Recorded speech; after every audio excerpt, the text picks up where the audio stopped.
TV. I thank you all for tuning in late this evening. Please like, follow, share, and subscribe. And we would absolutely appreciate that. We're walking out here trying to get skinny. And I got to tell you something really amazing.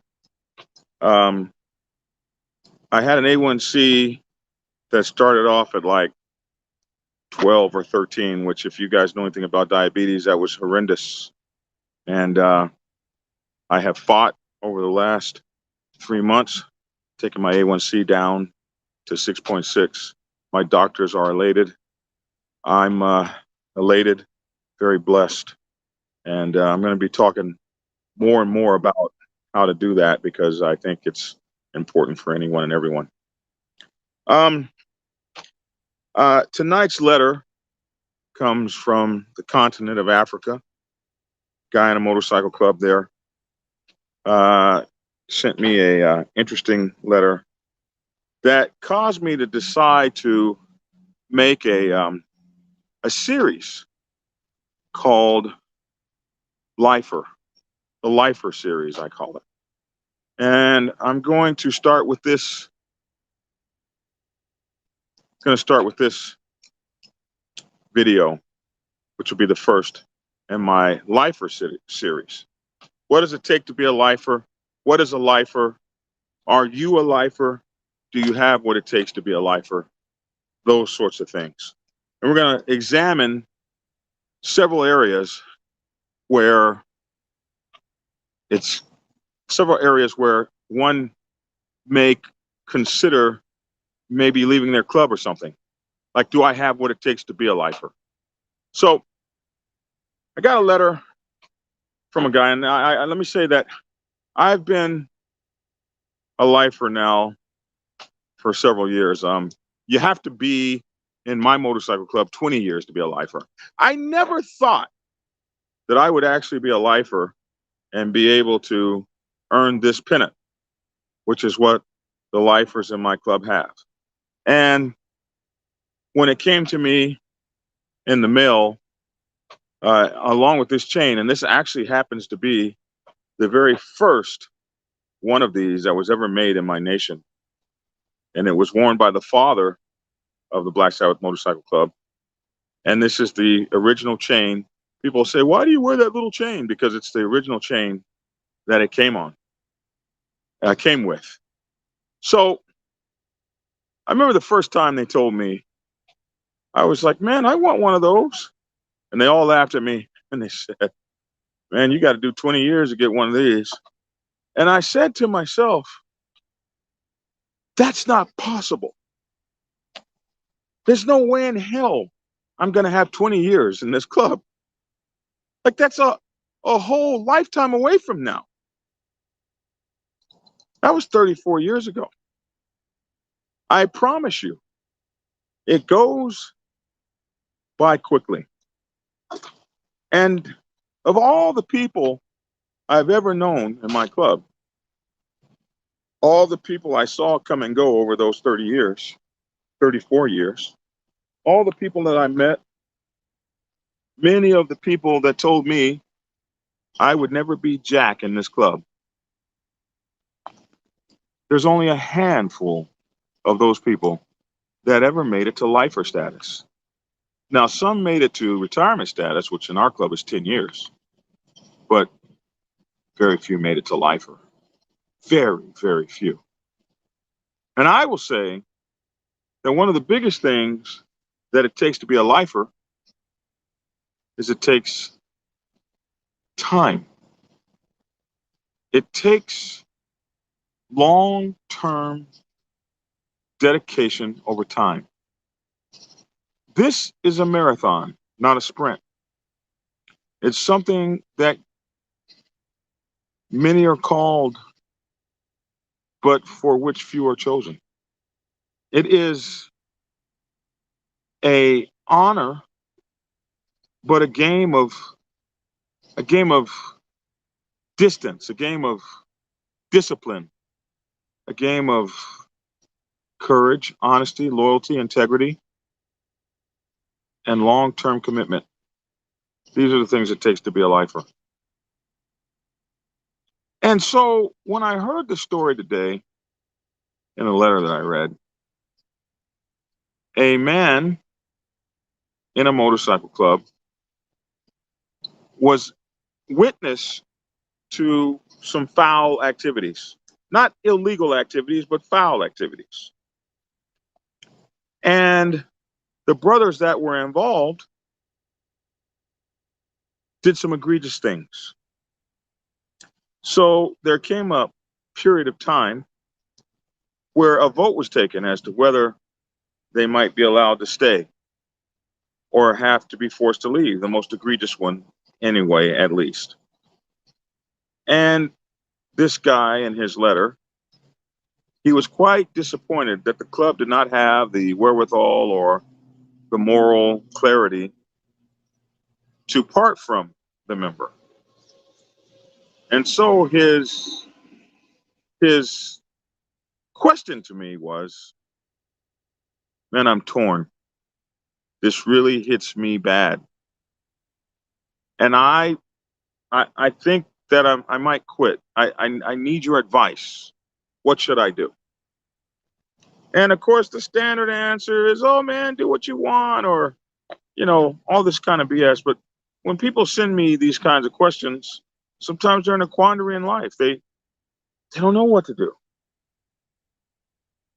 And they reach out, even from other continents, to say, you're in the motorcycle club world. Now, we know it's all not the exact same, but tribes are tribes. And what would you do? And I think about the fact that for me, I would tell you, when I joined my motorcycle club, I joined for life. It's a marathon, not a sprint. And so for me, it means that I had to realize that there were going to be many battles I was not going to win. No matter how I tried, no matter how I fought, no matter how angry I was, there were some battles I just wasn't going to win. There were some votes I was going to lose. There would be some dictators elected that I wouldn't be able to stand. There'd be some regional presidents, some national presidents, some regional sergeant at arms, some chapter presidents elected that didn't know what the hell they were doing. And after I made it to national president and then came back down to regular member, there would be people that I would have to follow, have to accept the leadership of those people. Whereas I was once high and mighty, now I'm a regular chapter member, right? In a chapter with a guy that's just only been around a short time, a couple of years, made president. And I got to follow his lame ass lead or brilliant ass lead, depending on what I did to shape him. There's going to be a whole lot going on that I didn't like. And in my time, it was different than it is now. In my time, in my city, in San Diego, at the time, there wasn't but a handful of clubs. There wasn't like there are now, 70 to 300 clubs in every city. So there's only a handful of clubs. And you would have to, it would be funny, like clubs didn't do this thing where they'd be like, oh, come join us. You can come join us. Oh, come join us. That's not how it was. Clubs were friendly with one another. A club would say something like, hey, man, I understand you got put on suspension in your club. Yeah, I know. So you might think the next thing they would say, like they say today, well, we got room for you in our club. No, that's not what they say. They'd say, well, sounds like you better go back over there and get that handled. There was a respect thing. Lifers were people that were looked on with great respect. But there weren't as many choices as people have today. People have a lot of choices. They can walk. There's more than enough motorcycle clubs for them to have to wait for you to lord out your information on them and treat them like shit. There's more that they can do. They have choices. They have better information. Back in my day when we were studying karate and we were in the dojo, you ask anybody that's been in an Okinawan dojo or a Japanese dojo or something like that, man, you had to do all kinds of stuff before you could get down to the education, the learning. You had to wash mats and clean up stuff and look out after the master and maybe wash his laundry. I've had to do it all. Now you don't have to do that to get the keys to the martial arts kingdom. There are people teaching it all on YouTube. And people say, oh, you got to learn it in person. Bullshit. If you apply yourself and follow the knowledge and study the katas and everything, you might be a little unorthodox, but you can be as deadly as anyone who comes out of a regular old school. Application, knowledge, availability of information. And that's what people have today. Whereas at one time, the only way you could learn anything about a motorcycle club was to actually participate in one. Now people are writing books, making videos, television shows, movies. Oh, it's not all 100% correct, but it doesn't take a rocket science to figure it out. So today's clubs should be a little bit more thoughtful in how they treat people. And that's a problem that we lifers have. Because for us, it was the hard way. We learned in the dojo of hard knocks. But kids today don't have that kind of patience. They have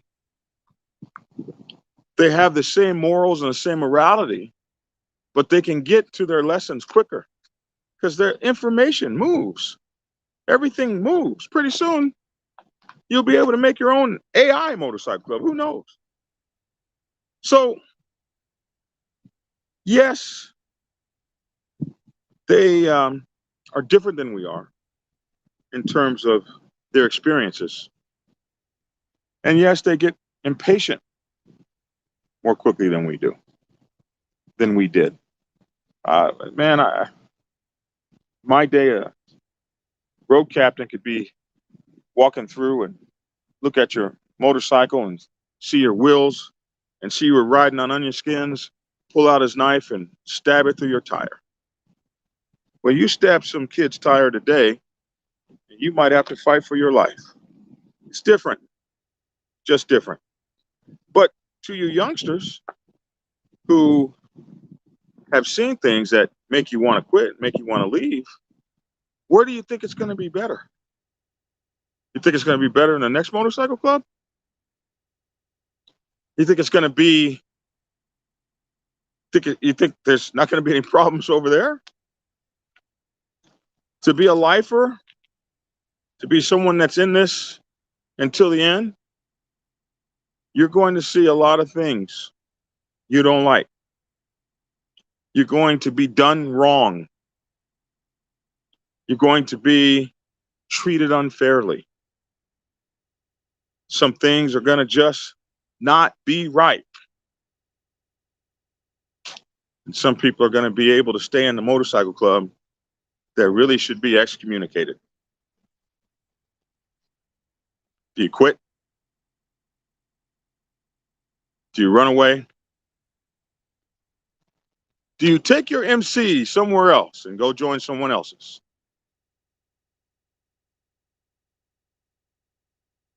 For me, it was difficult. It took me a long time to get in. Years I prospected. I made up my mind that no one could stop me from getting in this club. And then I made up my mind later that no one was ever going to put me out. Made up my mind that no one would ever take my MC from me. I did so much to get in, I did so much to help it. I did so much to build it. And it gave me some of the greatest times in my life. But it also wronged me in many ways. And that was tough. It's tough to be wronged. It's tough to be lied on. It's tough to be cheated. It hurts. But you don't give up on life. If you don't get the president you want in an election, do you leave the United States of America? I'm out. I'm a Russian now. Get back with me when you elect an independent. I'm done. There are some people that do that. But most of us are here for life. We're lifers. We're going to do this thing. We're going to do this thing because we said we would. And no one ever has anything greater than their word. I've made videos. The 5 reasons you would leave your motorcycle club. Go check them out. But as far as what does it take to be a lifer, we're going to discuss it over the next few videos. But in this video, I want to talk to you about losing the vote, losing the popular opinion, losing what you believe should have occurred but didn't occur correctly, being disappointed by what you've seen. Sometimes that's hard to recover from. Sometimes it takes years. I've seen people lay on shrinks couches and get divorced or go into Great Depression. Motorcycle clubs are great places to be, but like anything involving humans, there can also be great tragedy. Well, hell, you see it in churches and moose lodges and Mason lodges and houses, and everywhere there are people gathered together, there will be conflict, politics, BS, greed, jealousy, and bad decisions. But I would tell you, my friend, if you're in the MC for life, take the lump and work to make it better. Work your hardest to make it better, to educate people, to convince people to see things your way, to orate, discourse, to improve the social construct. And you will find that more decisions will go your way. And maybe even one day you make it to the top where you lead and other folks now find that what you come up with is the best way to go about things. Does that make sense?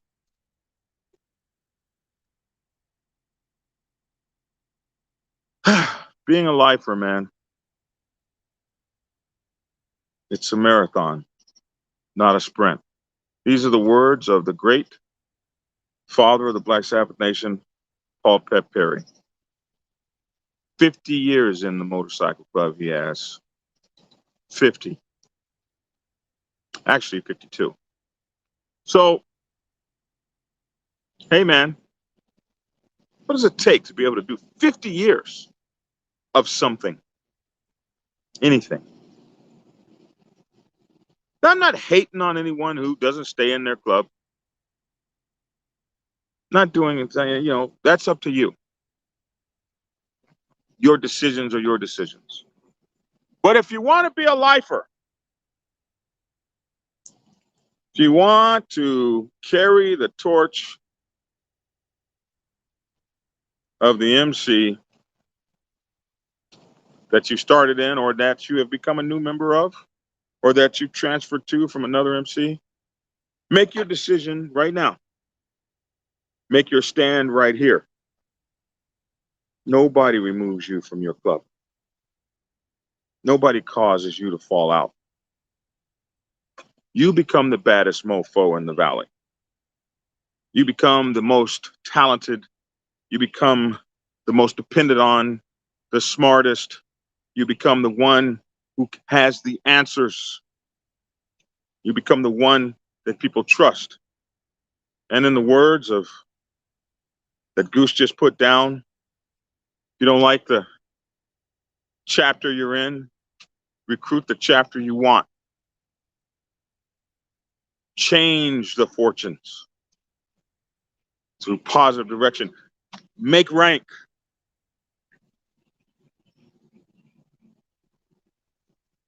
RHIP, rank has its privileges. Make rank. Become dependable. Become a leader. Lead by example. And you'll win a lot more of those battles. Not all of them, but a hell of a lot more of them. Anything worth having is worth working hard for. And that's my 2 cents. In my What It Takes to Be a Lifer series. We'll continue on with some of this. Catch you guys in the morning with Black Dragon Biker TV, the Biker News Network, Biker News you can trust. If you like this video, please hit it with a 1. And also let me know where you live, what country, what state, what city. I hope, my friend, that answers your question. No, I don't think you should quit. I think you should work very hard to make sure if anything like that ever happens again, that the rules are clear and that the rules reflect what you think is right. And you can convince people through time, work, and dedication the right way to go about things. Capiche?